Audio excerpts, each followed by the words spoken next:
Together, growing in faith, changing communities. Ngegama likayise benendodana nomoya ocwebileyo. And I'd like us to start reading from verse 10. Exodus chapter 14 from verse 10. And the background, obviously, it's the people of God who have left Egypt. They have left the land of slavery. They are now approaching their freedom. They are approaching a new journey, a new start in life.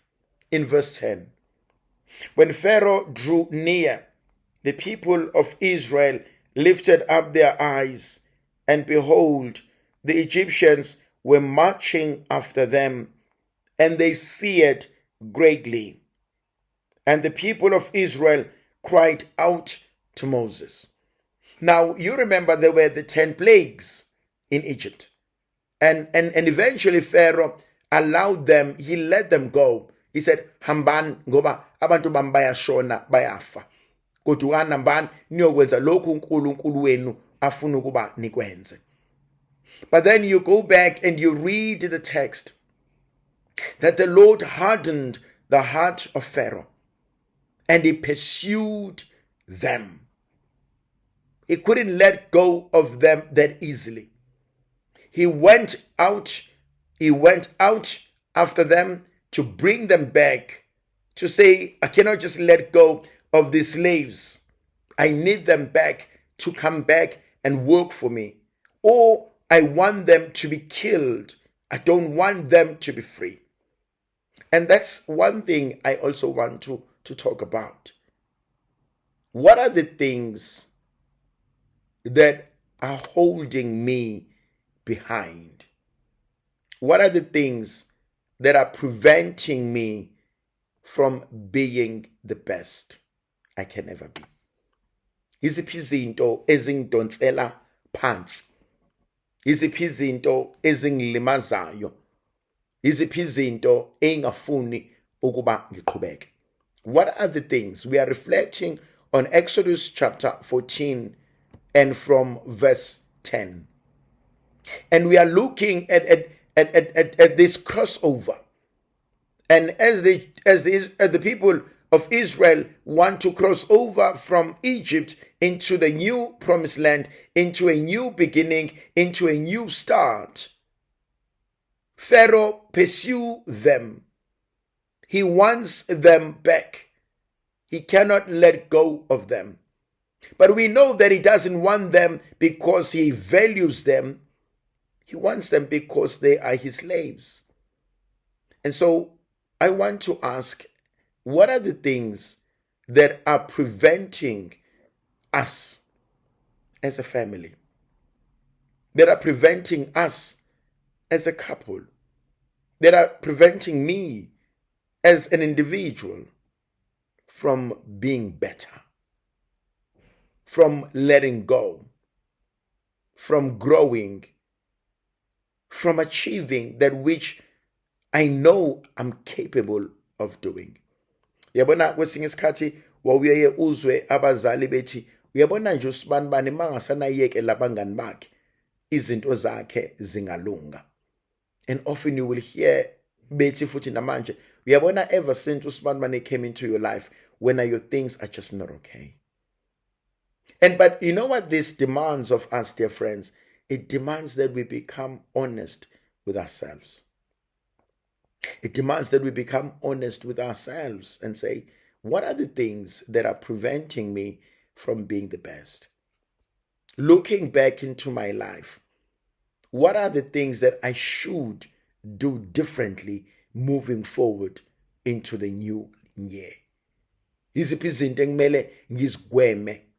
Hlobo luni lwabantu engimele ngingahlali nabo? Omhlambe ngingabalaleli ongingenzi zonke izinto abayishoyo. And that becomes something I personally feel it's important. It is important because it forces me to realize that this is not working. This is not helping. You know, I often say you cannot do the same thing over and over again and expect different results. You cannot do that. If you want different results, and whatever you are doing is not giving you the desired result, maybe I should change the formula. And so too in our spiritual lives. So too in our day-to-day living. There are certain things that I must be prepared to change. Then what fascinates me in verse 10, Pharaoh is pursuing them. And as Pharaoh is pursuing them, the people of Israel lift up their eyes and they see Pharaoh, and fear engulfs them. They're so terrified that they cried out to Moses. What do you fear the most? What are the things that disappoint you? What are the things that hurt you? What are the things that have been a pain in your life? Yini lengaka uyisabayo? Yini lengaka ekulimazile? Yini lengaka ekudumazile? And I love that they look up to Moses and they cry out to him. They see Moses as their leader, but they also see Moses as someone who stands between them and God. That mase sibikele uMose, uMose uzobikela uNkulunkulu. Mase sibikele uMose, uMose uzoxelela uThixo ukuba Nkosi, something is wrong. Ukuba Nkosi, there's something that doesn't match up. And for me, khona lenkonzo yokubikela uNkulunkulu.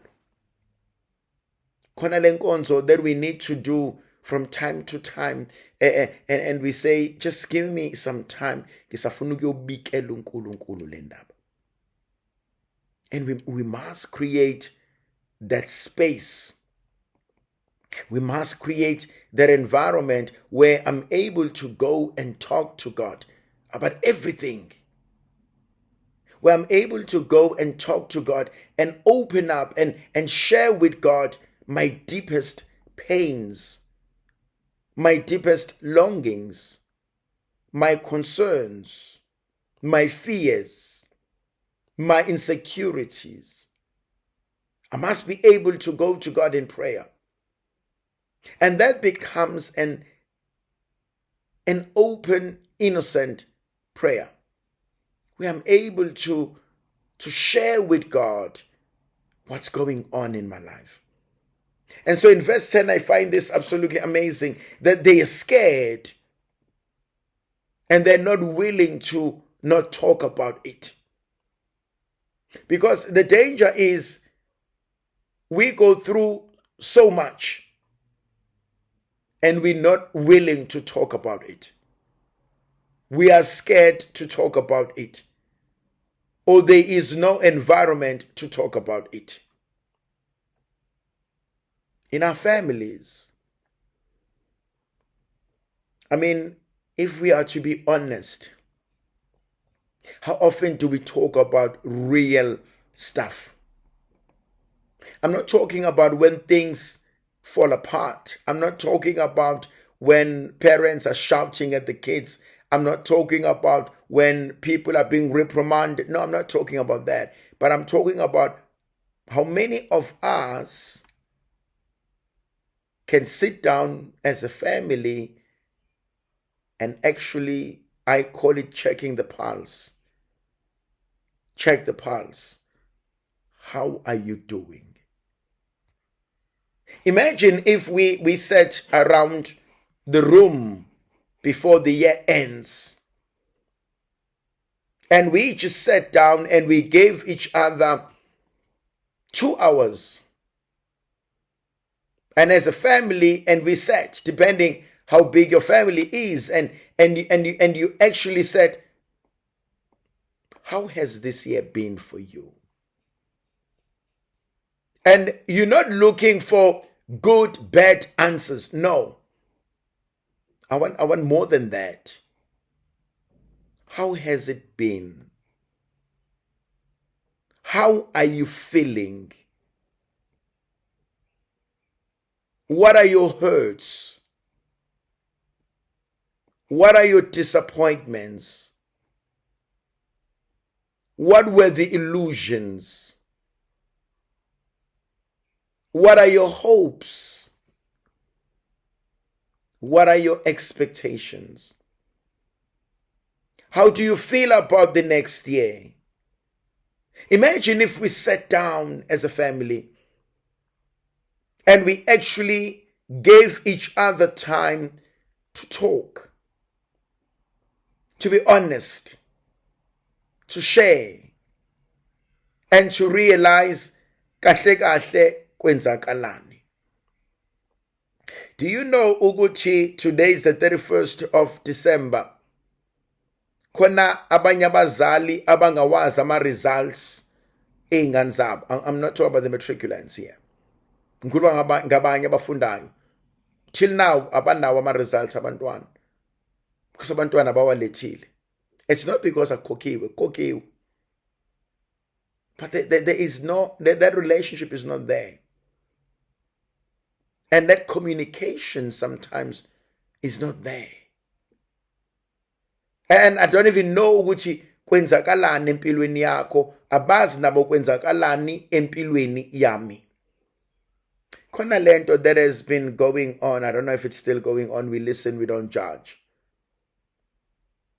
That's not what I'm talking about, but I want to talk about, let us listen.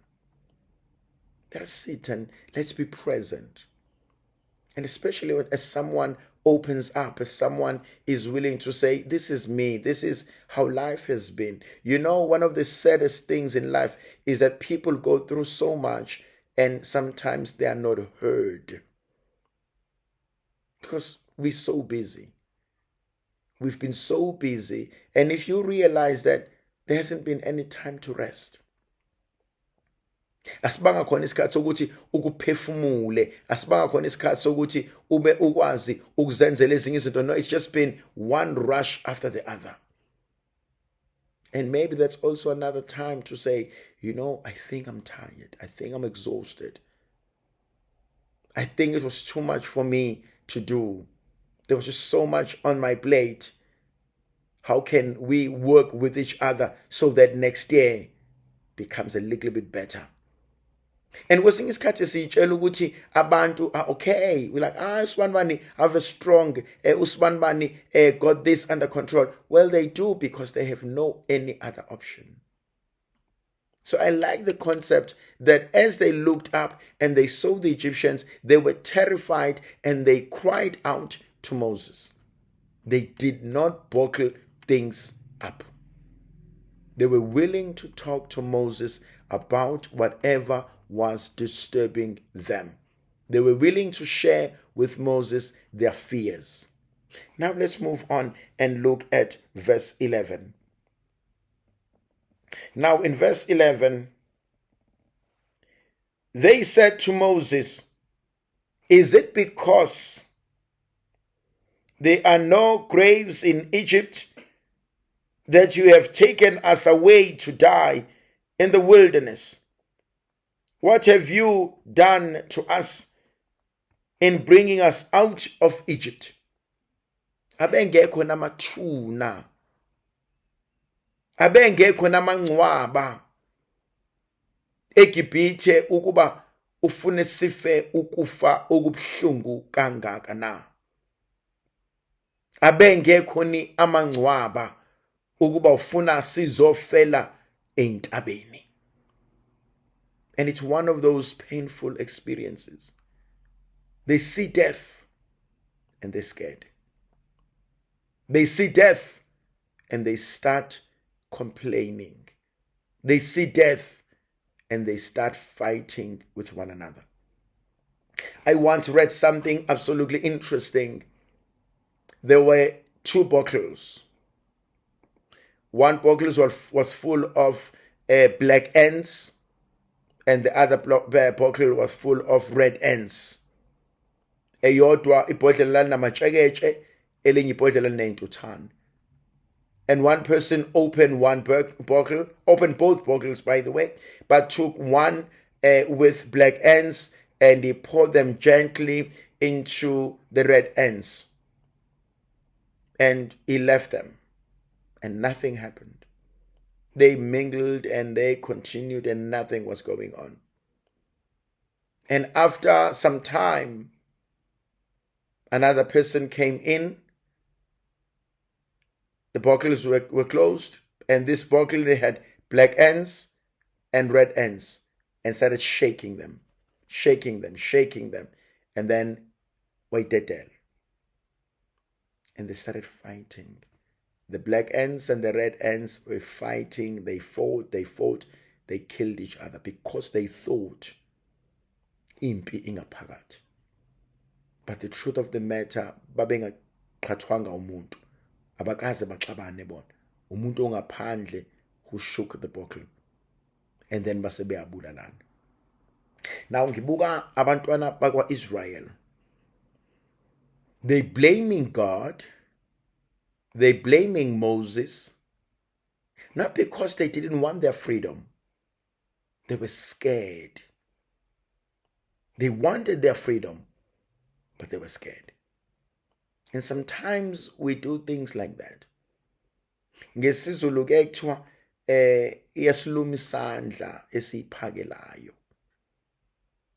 And that's sad because there are a lot of people who are hurt by the very same people they were trying to help.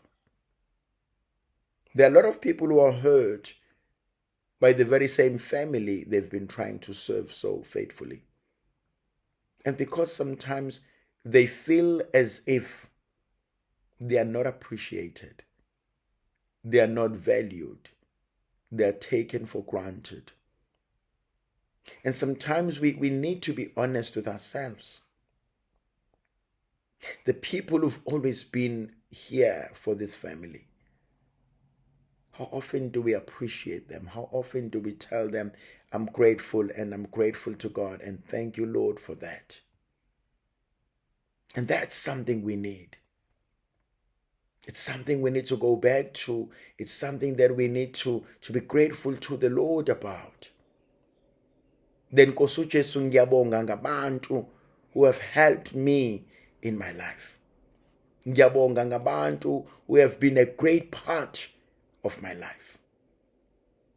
Now, let's move on, dear friends. Is it not this what we said to you in Egypt?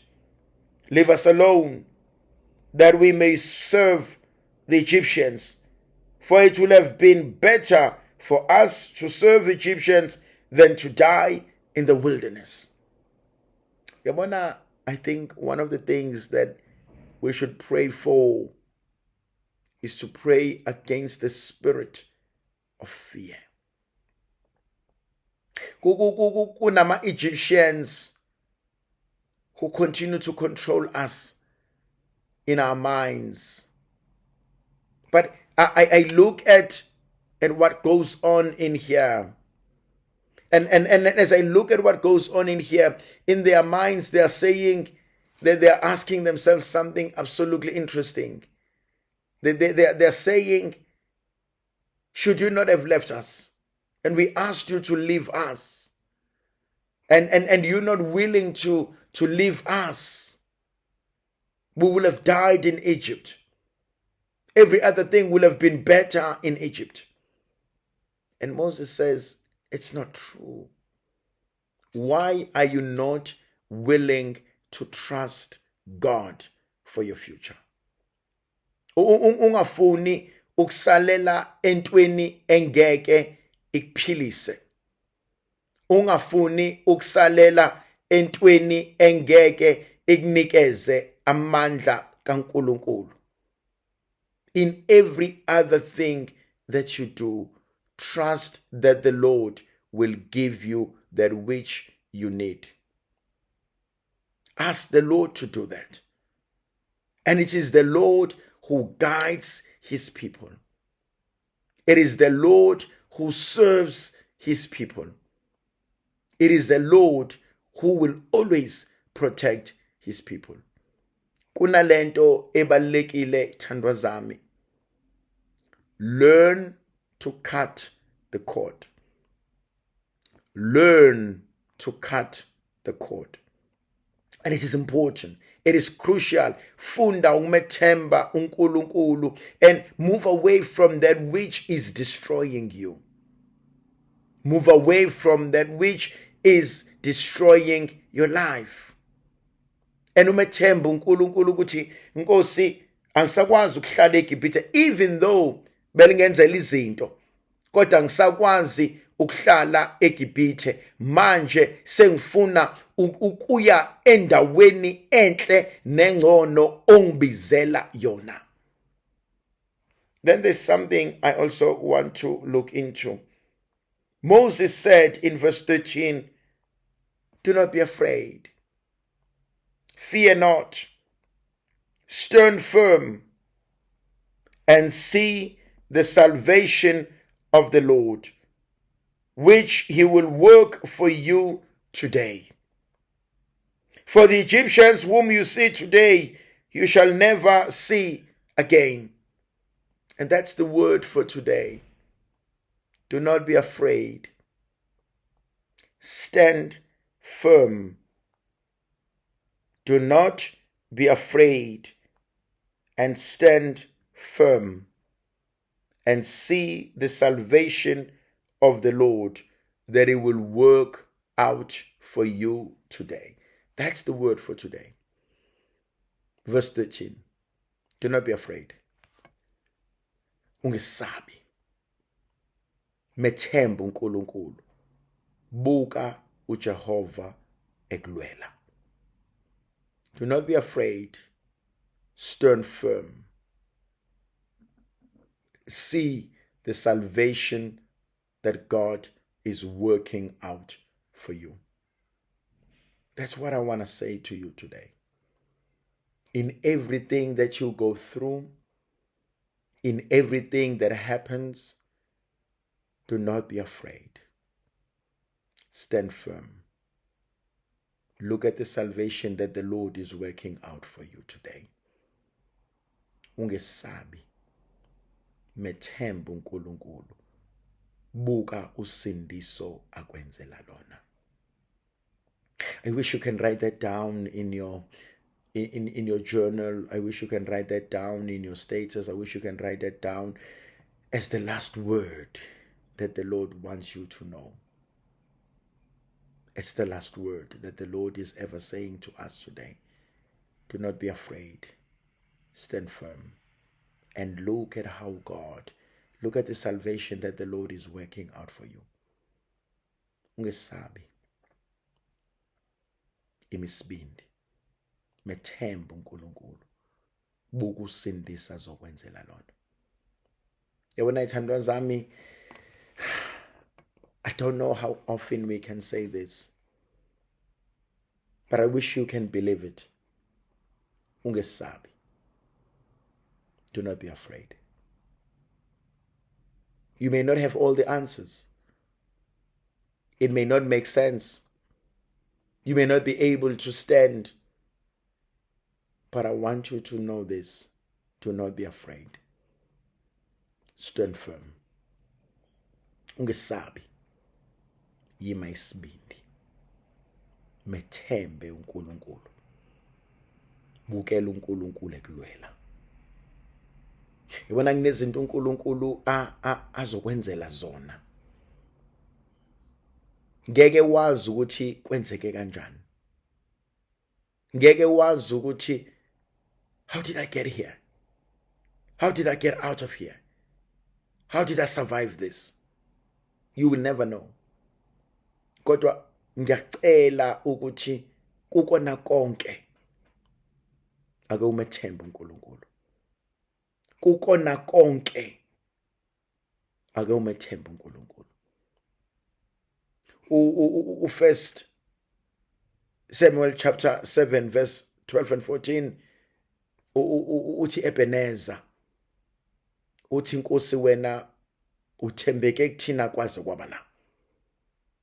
Uthi Nkosi wena usigcine kwaze kwabala. Bathi abamaFiliste mabesondela befuna ukuzobulala abakwaIsrayeli, besaba abakwaIsrayeli bethi abanawo amandla, bethi inkosi nakho sifa. Lithi izwi likaNkulunkulu, inceke kaNkulunkulu uMose yakhuphukela entabeni kaJehova yayokhuleka. Lithi izwi likaNkulunkulu kwaduma umbani waba confuse.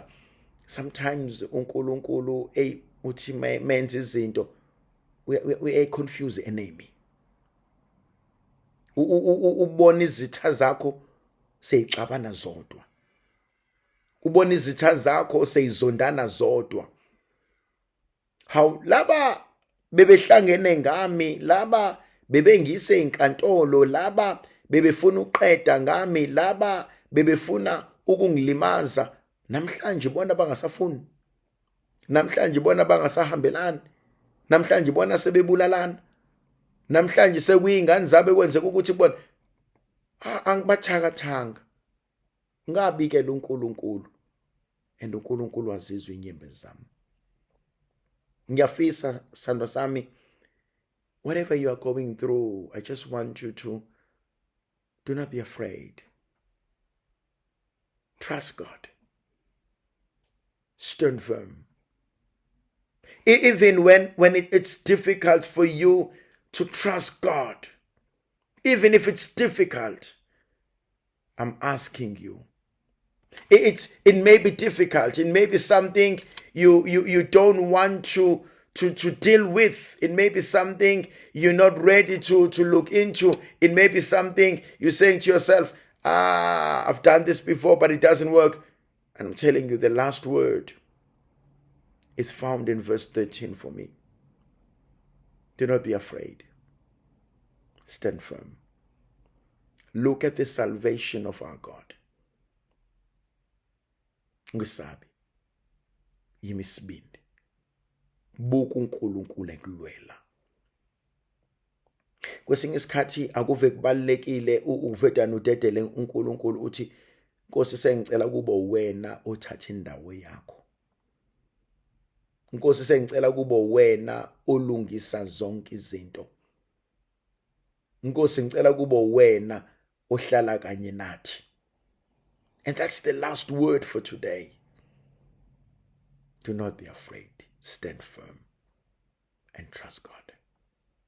And imagine if we lived with that. Imagine if that became everything in our lives. But this is not the end. Listen to this beautiful word that comes out after that verse 13 that comes from the Lord. Listen, fear not, stand firm, and see the salvation of our Lord, which he will work out for you today. But listen to this. This is something absolutely powerful. He says, for the Egyptians whom you see today, you shall never see them again. For the Egyptians whom you see today, ngokuba namuhla bonke labaseGibhithe enibabonayo namhlanje andisakuphinde nibabone. Yabona, I'm imagining uMose ethi kubantwana bakwa Israel, anqala zeni bukane emuva, babona intuli ziyaqhamuka, babona bonke labantu and bayasaba kuxapha izisu. Ebesethi uMose, labantu enibabona la anisophinde nibabone. Lokuhlupheka okuhlupheke ngo-2025 awusophinde ukuhlupheke. Lezi nyembezi oyikhale ngo-2025 awusophinde uyikhale. Lenhlekisa obeyiyona ngo-2025 awusophinde ubeyiyona. Sekuphelile. Whatever you've gone through that has hurt you so much, ngekuphinde kwenzeke. Yamazi uNkulunkulu, when he enters into a covenant, athi mntanami awusophinde uhlupheke wena. Athi mntanami awusophinde uxakeke wena. Athi mntanami angisophinde ngikushiye wedwa. Athi mntanami awusophinde ube yihlaya emzini wakini. Uyayazi i-experience yokungasebenzi. Uyayazi i-experience yokushiwa nezingane ngoba nakho ungasebenzi, and ba expect ukuthi wena ozoyigada, ba expect ukuthi wena ozocleana, ba expect ukuthi wena ozopheka, ba expect ukuthi wena ozobawashela, ba expect ukuthi bazoshiya yonke into injalo ngoba vele wena usebenzi. Uyayazi lo experience, not because you are doing it out of duty isekhaya, no, ba expectile ukuthi vele usibani bana akasebenzi, baze bakutshela emehlweni usala wenzeni wena ngoba vele awusebenzi, usala wenzeni wena ngoba vele uholelwa yithini, usala wenzeni wena ngoba vele wondliwa yithini. Uthi uNkulunkulu kumina nawe namhlanje akusophinde kwenzeke lokho. Ingakho namhlanje ngifuna ukubakhulekela bangasebenzi, akusophinde kwenzeke. Athi lo buhlungu odlule kubona busophinde benzeke. Yabona khona abantu abahlele emshadweni abekho happy, kodwa bazi bazokwenza njani. Sebephenduka igqila, sebephenduka ama-punchbacks. Emotionally they are dead. Ngifuna ukuthi kuwena namhlanje uNkulunkulu ukubonile ukukhala kwakho. Uthi uNkulunkulu, whatever you've been through akusophinde kwenzeke. Khona la uNkulunkulu enza khona isithembiso sakhe nabantwana bakhe uma ebuka uZamcolo bonke sebeshonile, sekuyanuka. Athi uNkulunkulu angisophinde ngibabulala abantu bami ngamanzi. Ngifuna ukuthi kuwena namhlanje, that's another word I want you to write down. Akusophinde kwenzeke. Akusophinde kwenzeke. Never ever again shall I experience this. Akusophinde kwenzeke. Whatever you are going through, whatever is happening, ngifuna wazi ukuthi akusophinde kwenzeke. Izinto zakho beyingahlangana, abantu bebenza ama-examples, basebenzisa amagama akho. Ngifuna ukuthi kuwena namhlanje akusophinde kwenzeke.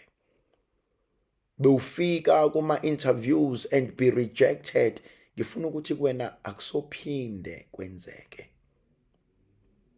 Ngifuna ukuthi kuwena bewuhlala nabangani bakho uthi kusajatshulwe kumnandi baveza amahlaza akho, akusophinde kwenzeke. Ekhaya uma kuukuthi bafuna ukuhamba wena besebazi besebenetime ngawe ukuthi hayi vele khululekani usibani bani wona khiwa la ekhaya akayindawo uhleze la ekhaya. Ngifuna ukuthi kuwena akusophinde kwenzeke. Lokho sudlule kona okukulimaze kangaka, lokho sudlule kona that has harmed you so much, ngifuna wazi akusophinde kwenzeke. That's my prayer for you today. Akusophinde kwenzeka. Never again shall we experience this. Never again shall you see them. Never again shall you become a laughing stock. Never again will you be reduced to nothingness. Akusophinde kwenzeke. Funa wazi ukuthi mina uNkulunkulu wethu uyasenzela izinto. Ngifuna wazi mina ukuthi uNkulunkulu wethu uyakwazi ukuphelelisa izinto. Yabona khona inkonzo engiyifunayo nengiyifisayo. Ngifuna inkonzo yomama mina bomkhuleka athi uMpostoli Paul engathi izinkalo zenu bengaboshwa. Besiyidinga inkonzo thina yomama, besiyidinga thina inkonzo yasentabeni, besiyidinga thina inkonzo yokuphakama sithi sayobikela uNkulunkulu ngoba lokho esesidlule kona sifuna ukuphinde sikubone kwenzeka. Akusophinde kwenzeke. There's been a lot and we are done. There's been so much pain and akusophinde kwenzeke. Imihla ngemihla thina sihlala sibe yihlazo unyaka nonyaka, mina akekho umntwana ngimgonile. Ngifuna ukuthi akusophinde kwenzeke.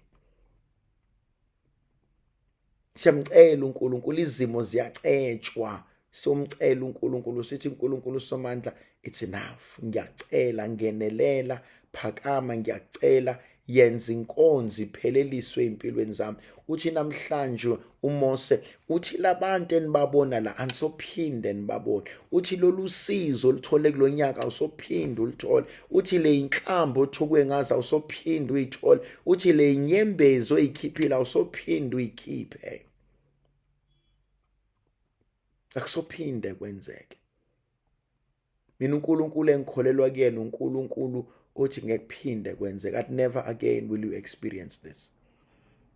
I so wish it, and you can sit down and write Exodus chapter 14 verse 13 and frame it.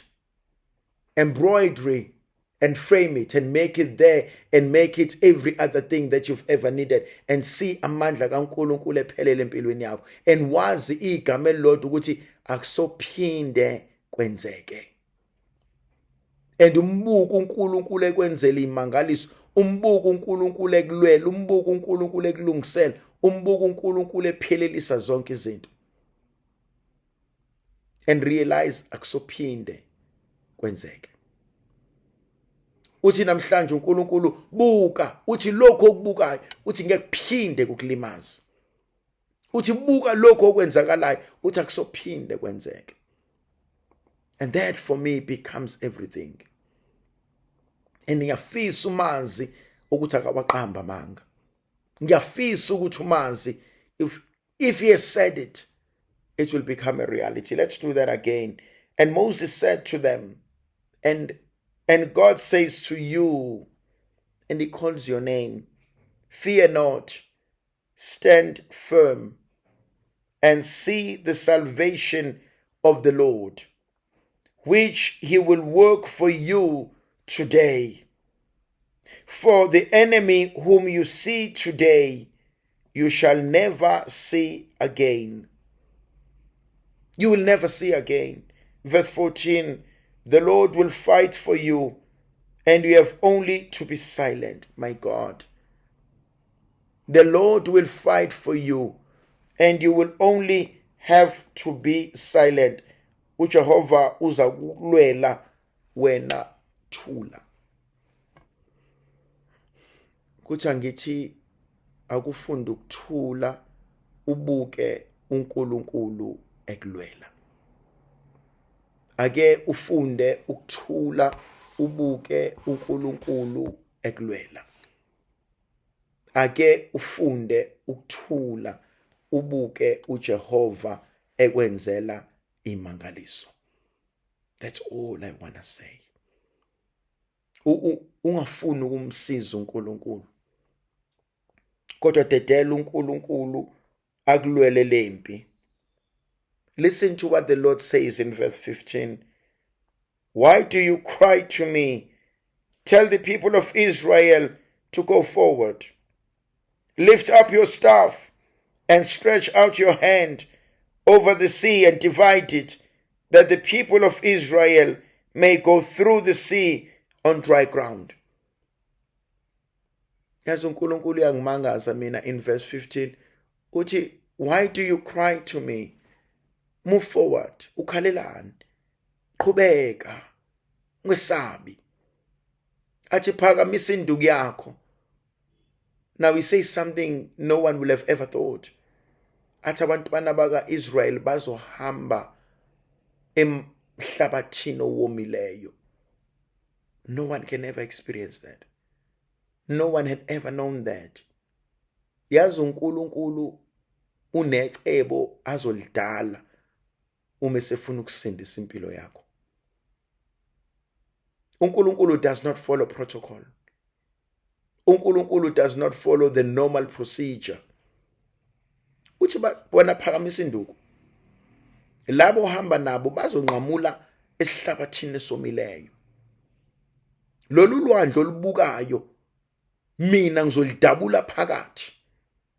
Parakaze kwenzeke nje Nkosi athi uNkulunkulu akufunakali ungicreme.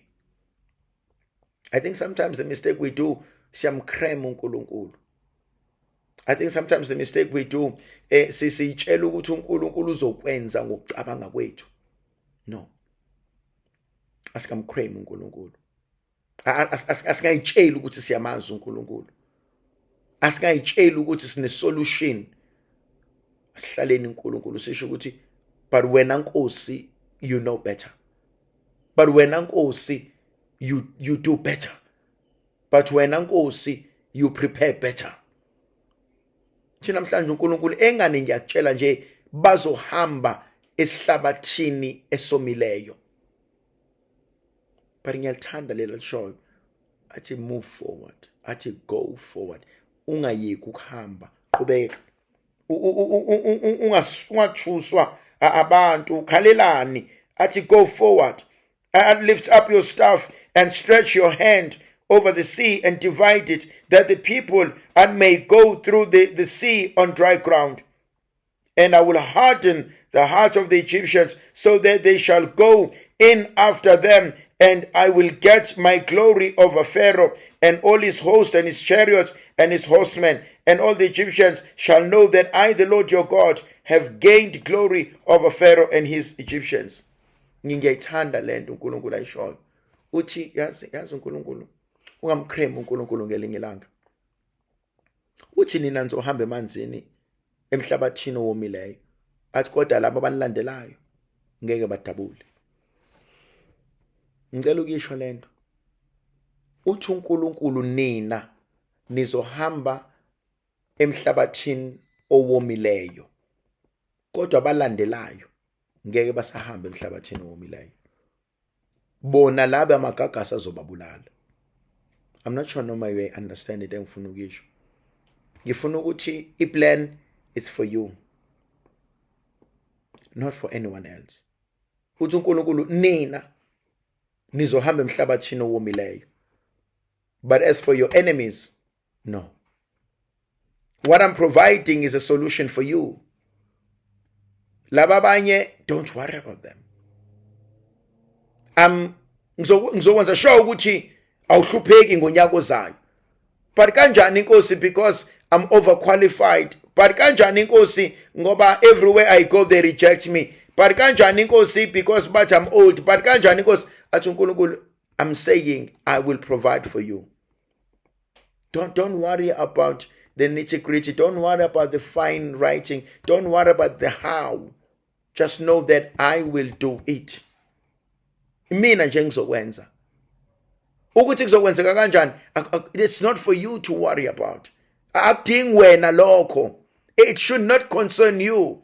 What should concern you is that I, the Lord your God, will make it happen. Ngiyangithi mina, if ukwazi ukubahambisa emhlabathini owomileyo, or damn, you can do anything. If they can walk on dry land and the sea is divided, and the next minute the Egyptians are all swallowed up, then there's nothing that you or God cannot do. That's what I do when I go to him in prayer. And I said, ayibo ngiyakwazi wena Nkosi, engane abantwana bakwa-Israel banqamula ulwandle olubovu kodwa baseGibhithe abantu abasondela lwabashwabadela. That means there's nothing you or God cannot do. There's nothing you cannot do. There's nothing that God cannot do. There's nothing that God will not do for you. The how, that's not important. The how is not important. Trust the Lord. Trust the process. Trust and see God in action. See God working miracles in your life.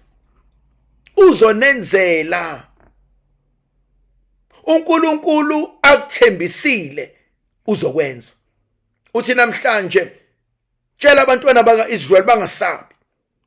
Athi kodwa wena phakamisa induku yakho. Bona baqhubekele phambili bazowela ulwandle olubovu emhlabathini owomileyo. Kodwa mina ngizoyiqinisa inhliziyo kaFaro, abantu bakhe bazomlandela kodwa ngeke badabule. Ungawangabaza amandla kaNkulunkulu.